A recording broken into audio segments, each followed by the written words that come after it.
आज का विषय है कि नया जीवन, मसीह में नया जीवन के बारे में थोड़ी सी बातें, बुनियादी शिक्षा को हम आज मनन करेंगे। पवित्र आत्मा हमारी मदद करे। पहला वचन हम पढ़ेंगे यूहन्ना का 3:16। नया जीवन के लिए हम जो सीखते हैं, यूहन्ना का 3:16 से हम कुछ बातों को देखेंगे। क्योंकि परमेश्वर ने जगत से ऐसा प्रेम रखा कि उसने अपना एकलौता पुत्र दे दिया, ताकि जो कोई उस पर विश्वास करे वह नष्ट न हो परंतु अनंत जीवन पाए। आमीन। अनंत जीवन पाने के लिए परमेश्वर का पुत्र पे विश्वास करना। बाइबल में लिखा है कि परमेश्वर ने जगत से ऐसा प्रेम किया, अपने एकलौता पुत्र को दे दिया।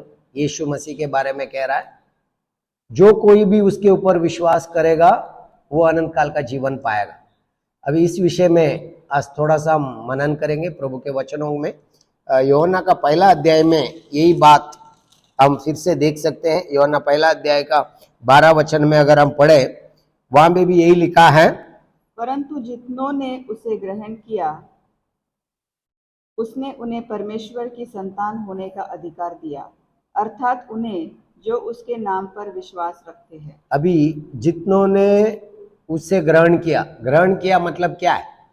ग्रहण करने का मतलब उसके नाम पे विश्वास करना। बाइबल यही बताता है, जितनों ने उसे ग्रहण किया उन्हें परमेश्वर की संतान होने का अधिकार दिया, और क्या है? जो उसके नाम पे विश्वास करते हैं। पहली बात है, हम जानते हैं हमारा नया जीवन यीशु मसीह में विश्वास करने के द्वारा हुआ, और परमेश्वर की योजना यही थी कि जगत यीशु मसीह में विश्वास करे। परमेश्वर का प्रेम जगत के लिए है, और परमेश्वर ने जगत से ऐसा प्रेम किया, जो कोई भी उसके ऊपर विश्वास करे वो नाश ना हो।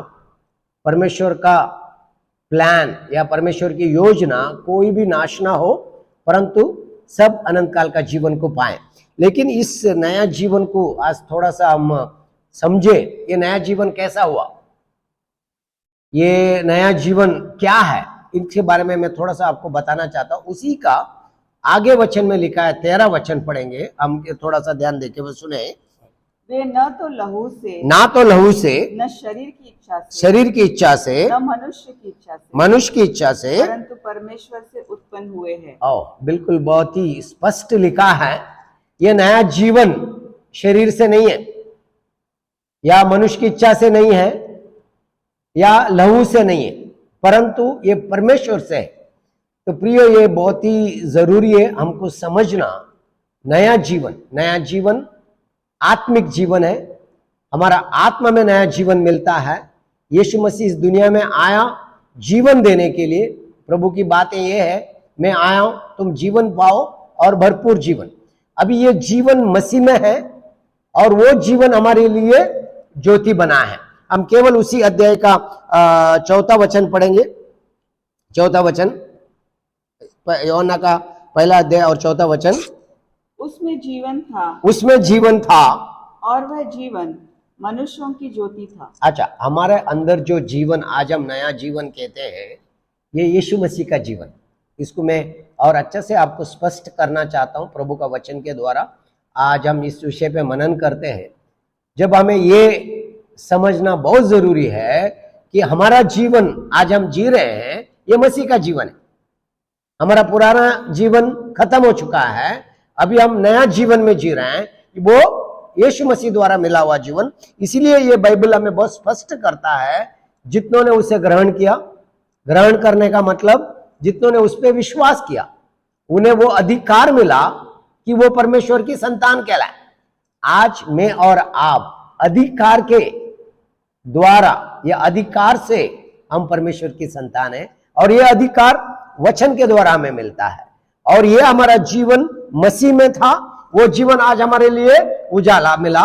वही जीवन मसीह का जीवन में हम भागीदारी हुए, और ये जीवन परमेश्वर से उत्पन्न हुआ है, कोई मनुष्य नहीं हुआ है, कोई कर्मों से नहीं हुआ है, ये परमेश्वर से उत्पन्न हुआ है। इसको मैं थोड़ा सा, हम यूहन्ना का 3 अध्याय में आएंगे, क्योंकि यीशु मसीह निकोदेमुस से बात कर रहा है। वहां पे यीशु मसीह बहुत स्पष्ट रूप में उसको बताता है, 6 वचन में बताता है, जो शरीर से जन्मा है वो शरीर है, जो आत्मा से जन्मा है वो आत्मा है। हम छठा वचन एक बार पढ़ेंगे। क्योंकि जो शरीर से जन्मा है वह शरीर है, और जो आत्मा से जन्मा है वह आत्मा है। आज मैं और आप जो नया जीवन बोल रहे हैं वो आत्मिक जीवन है।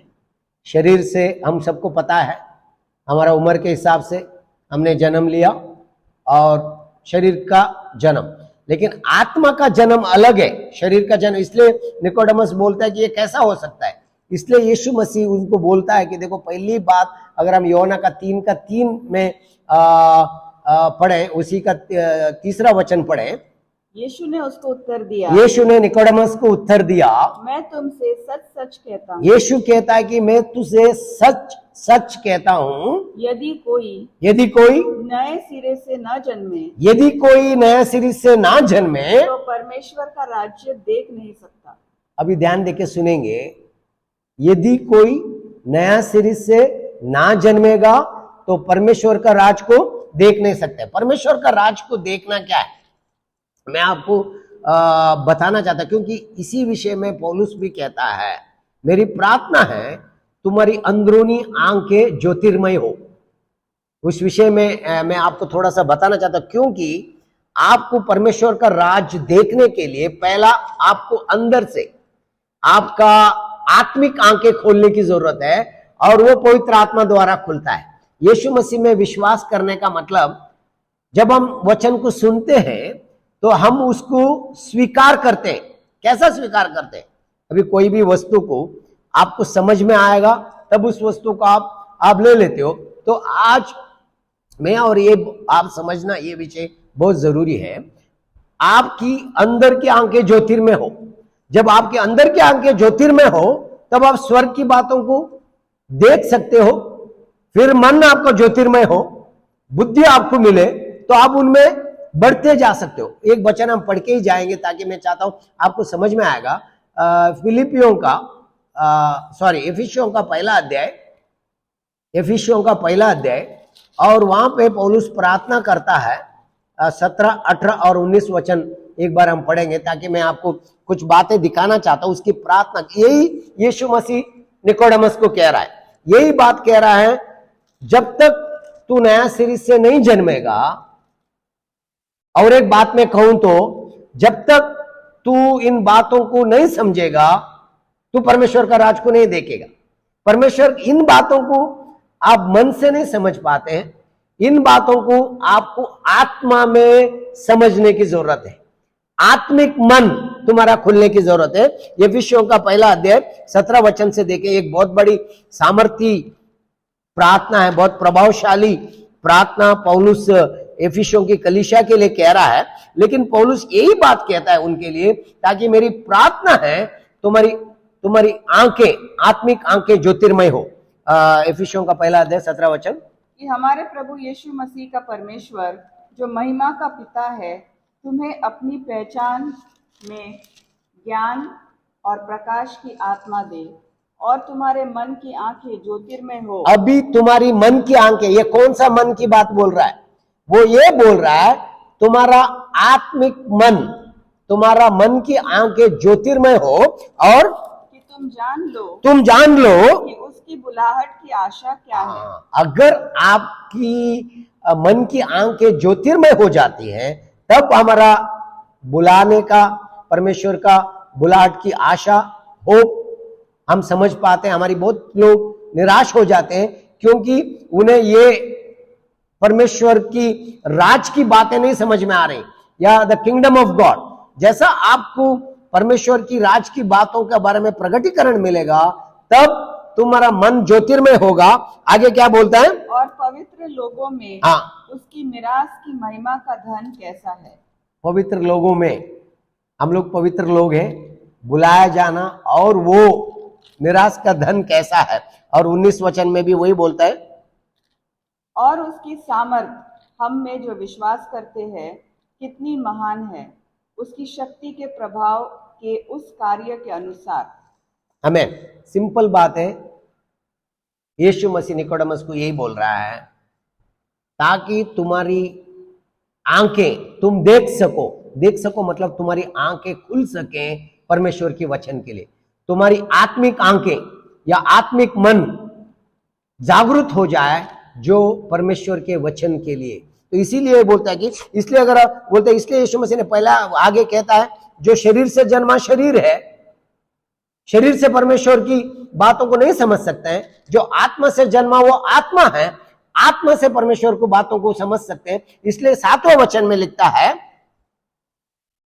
यूहन्ना 3 का 7वें वचन में बोलता है, अचंबा मत कर, मैंने तुझसे कहा तूने निश्चय नया जन्म पाना अवश्य है। क्या बोलता है 7वां वचन? अचंबा ना कर, मैंने तुझसे कहा हाँ, तुझे नए सिरे से जन्म लेना अवश्य है। बहुत ही सुंदर बात है। आज हम जो विषय जो मनन कर रहे हैं, नया जीवन, फिर से जन्मना, बॉर्न अगेन, हमने नया जन्मना, फिर से जन्मना, वो ये है कि हमको ये पता चले ताकि हमारा पास परमेश्वर का जीवन है, हमारा पास वो अनंत काल का जीवन है। अच्छा, अभी हम आगे देख लेंगे थोड़ा सा, मैं 1-2 वचन को मैं आगे आपको लेके जाना चाहता हूं। ये कैसा मिला? पहला पत्रस का पहला अध्याय और 23 वचन को देखेंगे, उसमें हम देख सकते हैं। पहला पत्रस का पहला अध्याय और 23 वचन, ये जो जीवन हमको अविनाशी बीज के द्वारा मिला है। ये अविनाशी बीज क्या है? इन बातों को अगर हम स्पष्ट करें, इन बातों को अगर हमको सही समझ में आए, हमारा अंदर एक ऐसा जीवन है, वो अनंत जीवन है, वो कभी नाश नहीं होने वाला।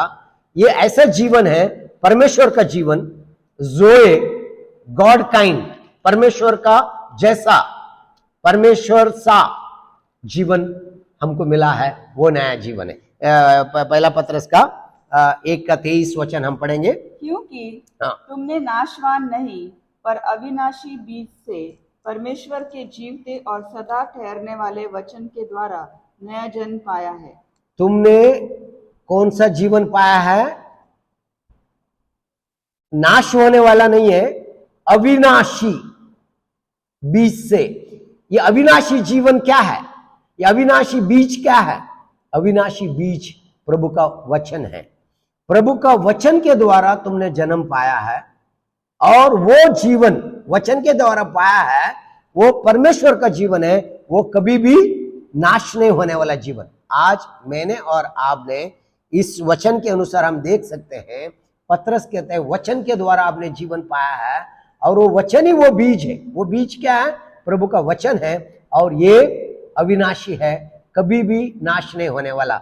और ये यीशु मसीह द्वारा ये जीवन हमको मिला है। और ये जीवन पाने के बाद मैं आपको एक बात बताना चाहता हूं, क्या होता है ये जीवन पाने के बाद। 2 कोरिन्थियों का 5वां अध्याय और 7 वचन में हम देखेंगे, जब ये जीवन पाया, उसमें बहुत ही अच्छे से लिखा है। थोड़ा सा हम इस बात को देखेंगे। 2 कोरिन्थियों का 5 अध्याय और 17 वचन में ऐसा लिखा है, इसलिए हाँ, यदि कोई मसीह में है, ध्यान देके सुनो, यदि कोई मसीह में है। अगर इन और एक बात में कहें, जिसके पास जीवन है, जिसके पास नया जीवन है, जिसके पास मसीह का जीवन है, उसके लिए लिखा है, यदि कोई मसीह में है या मसीह का जीवन में है, तो वो नई सृष्टि, तो एक नई सृष्टि है, पुरानी बातें बीत गई। ध्यान देके सुनो, ये नई सृष्टि बिल्कुल अलग है। ये नई सृष्टि परमेश्वर से उत्पन्न हुई चीज है। और देखो, आपको फिर देखने के लिए कह रहा है। कहां से देखना? इन आंखों से उन चीजों को देख नहीं पाओगे आप। फिर आत्मिक आंखों से आप देखने लगोगे, सारी बातें नहीं हुई है। इस विषय में मैं आपको गहराई से लेके चलूंगा। क्या सारी बातें नहीं हुई मतलब क्या है? क्योंकि आत्मिक बातें जब आप समझोगे, सारी बातें नहीं हो चुकी है आपकी आत्मा में, सारी बातें नहीं होते जा रही है आपकी मन में, आपकी आत्मा में सारी बातें। जिस दिन आपने यीशु मसीह को विश्वास किया, यीशु मसीह को स्वीकार किया, उसका वचन के द्वारा आपने नया जीवन पाया, आपका आत्मा में संपूर्ण नया जीवन आया है। इसलिए बाइबल कहता है कि आपका मन को आपने लगातार नया करते जाना है, नया करते जाना है, नया। वो कैसा नया करना? वही चाबी है, जैसा आत्मा वचन के द्वारा जन्मा, वैसे वचन के द्वारा आपका मन नया होते जाएगा, नया होते जाएगा। ये बहुत जरूरी है हमको समझना कि हमारा मन नया होते जाता है। जैसा महीने साल बीतते जाते हैं, हमारा नया होना, हमारा सोल, हमारा मन जो है उसको नया होते जाना है। लेकिन हमारी आत्मा जिस दिन हमने जन्मा उसी दिन आप परमेश्वर की संतान है। आत्मा में आप संपूर्ण हैं, क्योंकि मसीह का जीवन है, मसीह का वचन है, वही आपको क्या करता है, नया जीवन देता है। इसलिए प्रियो, बाइबल में बहुत स्पष्ट लिखता है, एक वचन में आपके लिए पढ़ना चाहता हूं, रोमियो का 10 अध्याय, इसलिए कि ये रोमियो का 10 अध्याय में 9 और 10 वचन पढ़ो। पौलुस बहुत अच्छे से लिखता है। इसलिए विश्वास, अगर हम विश्वास करते हैं, वो विश्वास हमारा दिल से होने की जरूरत है। विश्वास एक आत्मा में, वो विश्वास कहां से मिलता है हमको? यीशु मसीह द्वारा मिलता है। पवित्र आत्मा वचन के ऊपर हमारी सहायता करता है कि हम विश्वास में रह चले। 10 अध्याय का 9 वचन में पढ़े। अगर आप विश्वास करते हैं तो क्या करना, ध्यान देके सुनो। 9 वचन पढ़ेंगे, फिर 10 वचन। यदि तो अपने मुंह से, पहली बात, यदि तो अपने मुंह से यीशु को प्रभु जानकर, यीशु को प्रभु जानकर अंगीकार करे। पहला बात मुझे और आपको करना क्या है? यीशु मसीह को प्रभु जानकर।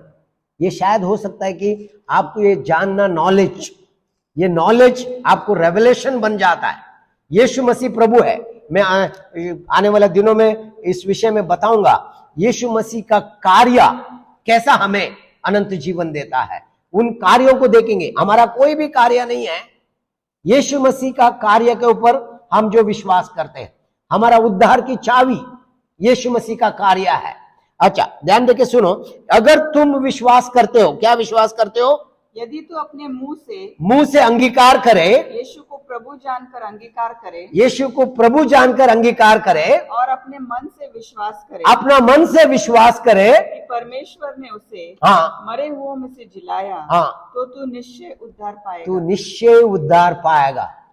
मुंह से अंगीकार करे और आपका दिल से आप विश्वास करें यीशु मसीह मृत्यु में से जी उठा है, तो आप निश्चय क्या करोगे? नया जीवन पाओगे। 10 वचन ध्यान देके सुनो।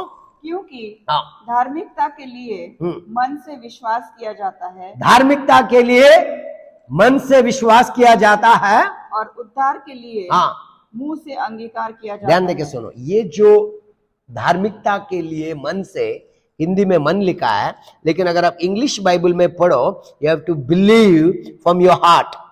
क्या बोलता है कि for with the heart one believes unto righteousness.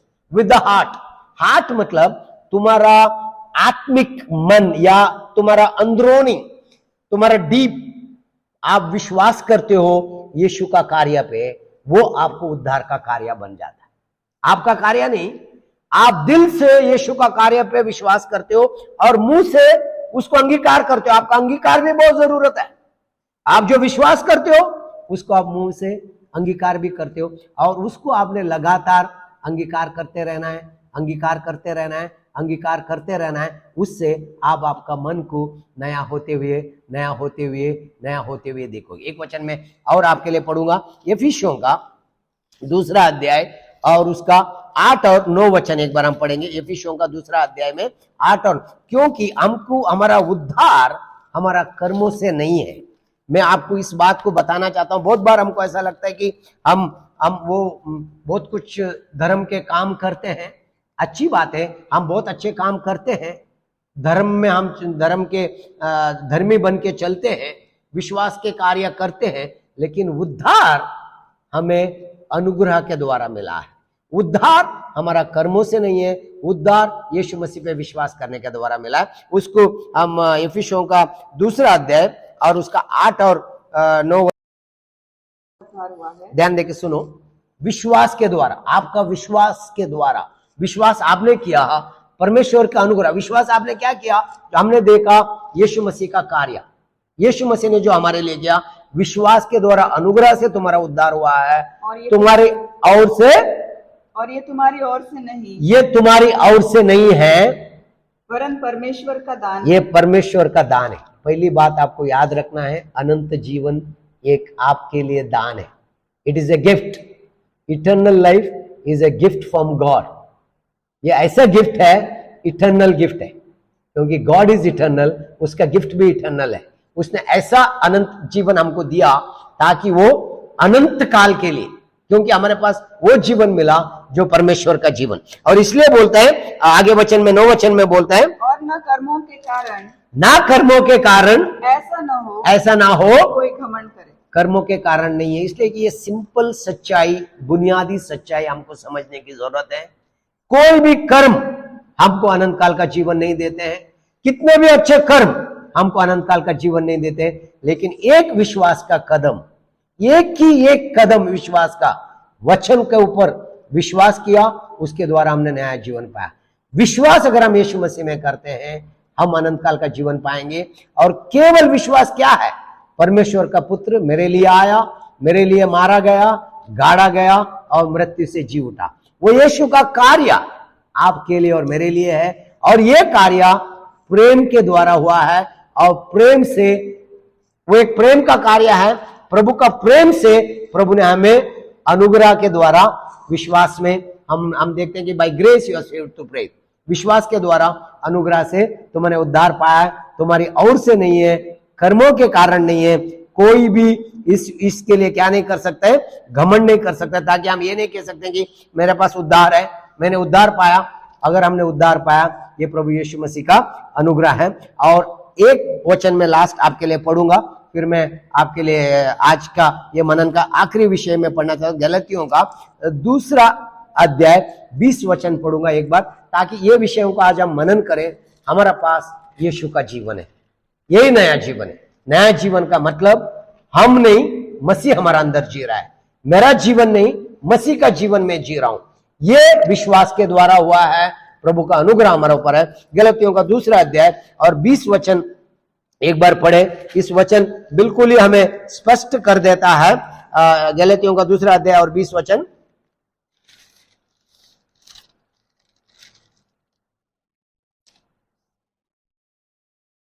मैं मसीह के साथ क्रूस पर चढ़ाया गया हूं। मैं मसीह के साथ क्रूस पर चढ़ाया गया। अभी विश्वास का कार्य क्या है बोल के ध्यान देखो। हम विश्वास क्या करते हैं अनंत काल का जीवन के लिए? मैं विश्वास करने के द्वारा जो यीशु की क्रूस की मृत्यु है वो मेरे लिए थी। मैं स्वीकार करता हूं, मैं यीशु के साथ क्रूस पे चढ़ाया गया हूं। अब मैं जीवित न रहा। अब मैं ना जीवित रहा। कौन सा जीवन? मेरा पुराना जीवन। पुराना जीवन के लिए देखो, जो कोई मसीह में है वो नई सृष्टि है, पुरानी बातें बीत गई है। अभी मैं जीवित ना रहा, आगे पर मसीह मुझ में जीवित है। मसीह मेरा अंदर जीवित है। आज आप और मैं जीवित है, आप और हम जीवित हैं। वो असली में मसीह हमारे अंदर जी रहा है, मसीह का जीवन हम जी रहे हैं, हमारा जीवन नहीं है। इसलिए कि मसीह का जीवन अगर हमारा अंदर है, हम स्वस्थ हैं। मसीह का जीवन हमारा अंदर है, हमारे अंदर शांति है। मसीह का जीवन हमारे अंदर है, हमारे अंदर वो प्रेम है, वो आनंद है, वो सब कुछ भरपूरी है। यीशु ने बोला, मैं आया हूं तुम्हें जीवन देने और भरपूर जीवन। वो भरपूर जीवन मसीह का जीवन में है, हमारा आत्मा में है। वही जीवन हमारा मन में, हम लगातार नया करते, मन को नया करते वचन के अनुसार, और हम लगातार उन बातों पे विश्वास करके उन बातों में चलते हैं, वो नया जीवन। इसलिए बोलते हैं मसीह का जीवन मेरा अंदर है, मैं मर गया हूं, मसीह मेरे अंदर जी रहा है, मैं मसीह के साथ सूली पे चढ़ाया गया हूं, अभी मैं जीवित हूं। अभी क्या बोलता है? और मैं शरीर में अब जो जीवित हूं, अभी ये जो शरीर में जीवित हूं, तो केवल उस विश्वास से जीवित हूं जो परमेश्वर के पुत्र पर है, परमेश्वर के पुत्र पर है, जिसने मुझसे प्रेम किया और मेरे लिए अपने आप को दे दिया। मेरे लिए अपने आप को दिया। अभी अगर आज मैं और जीवित है, मैं और आप जीवित है, अगर मैं और आप अगर मसीह कहते हैं, मैं और आप अगर हम बोलते हैं हम विश्वासी कहते हैं, सिंपल इसका मतलब है हमारे पास मसीह का जीवन है, कह रहे हैं हम लोग। और एक भाषा में कहें तो हम कहते हैं हम परमेश्वर का जीवन में जी रहे हैं। जो मसीह के अंदर जीवन था वही जीवन आपके अंदर है, जो मसीह के जो जीवन मिला वही आपको जीवन मिला, और वो जीवन अनंत जीवन है। इसी बात में हम आगे बढ़ते जाएंगे।